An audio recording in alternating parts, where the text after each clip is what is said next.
చంద్రబాబు నాయుడు గారి ఇసుక పాలసీలని వ్యతిరేకించేటటువంటి రాజకీయ అధికారం వైఎస్ఆర్ కాంగ్రెస్ పార్టీకి ఉంటుంది. కానీ వాస్తవాన్ని వక్రీకరించాల్సిన అవసరం లేదు.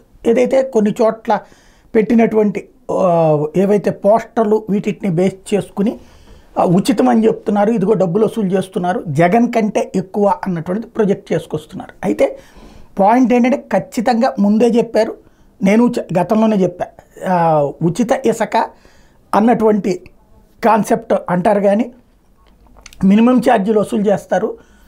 దాన్ని కాదు, అది తప్పుడు పాలసీ అని నిరూపించాలంటే వీళ్ళు ఉచితంగా ఇచ్చి 5 పైసలు డబ్బులు తీసుకోకుండా ఇచ్చుంటే అది జెన్యూన్ అవుతుంది తప్పించి ఆ రోజున రేటుకి అమ్మారు ఉచితం అన్నారు అని చెప్తే ఉపయోగం ఉండదు అన్నటువంటి.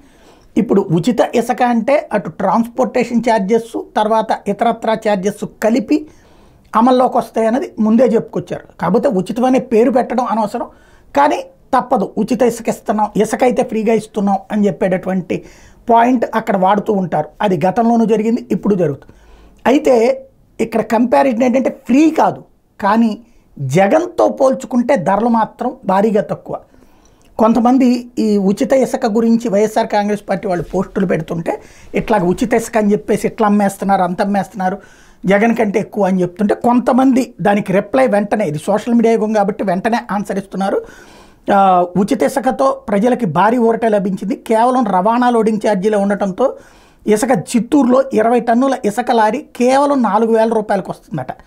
టన్నుకి పడింది కేవలం 200 రూపాయలు మాత్రమే లోడింగ్ ఛార్జీలకి. అది కూడా గతంలో జగన్ ప్రభుత్వ హయాంలో అయితే లారీ ఇసుక 60,000 రూపాయలకి మా ఏరియాలో అమ్మారు అన్నటువంటిది కొంతమంది చెప్పుకొచ్చారు. అదే సందర్భంలో మరొక అంశం ఇక్కడ మనం ఆ రిసిప్ట్లే నా పక్కన ఉన్నటువంటిది బాక్సులో చూపెడుతున్నటువంటిది, కృష్ణా జిల్లాలో 4.5 టన్నుల ట్రాక్టర్ ఇసుక కేవలం 1,305 రూపాయలకు దొరికింది. అంటే టన్ను 290 రూపాయలు పడింది. గతంలో జగన్ ప్రభుత్వంలో ట్రాక్టర్ 8,000 రూపాయల వరకు పలికింది అన్నటువంటిది ఒక వ్యక్తి చెప్పినటువంటి సమాధానం. ఇది ఓవరాల్గా చూస్తే ఇంకొక అతను 2022లో ఒక్క ట్రాక్టర్ 4,000 ఉండేది, ఇప్పుడు 2,200 రూపాయలకు వచ్చింది, 1,800 రూపాయలు మిగిలింది అని చెప్పి ఇంకొక అతను పెట్టుకొచ్చినటువంటి సమాధానం. అంటే ఉచితం అన్నటువంటి పేరుతో ఉన్నటువంటి దాంట్లో ఈ తేడాలు కనబడుతున్నాయి.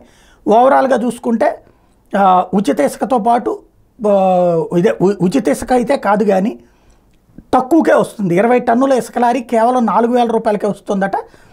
టన్ను పడింది కేవలం 200 రూపాయలే అన్నటువంటి పాయింట్ మరికొన్ని చోట్ల చెప్తున్నారు అనమాట. ఇది మంచి కాన్సెప్ట్.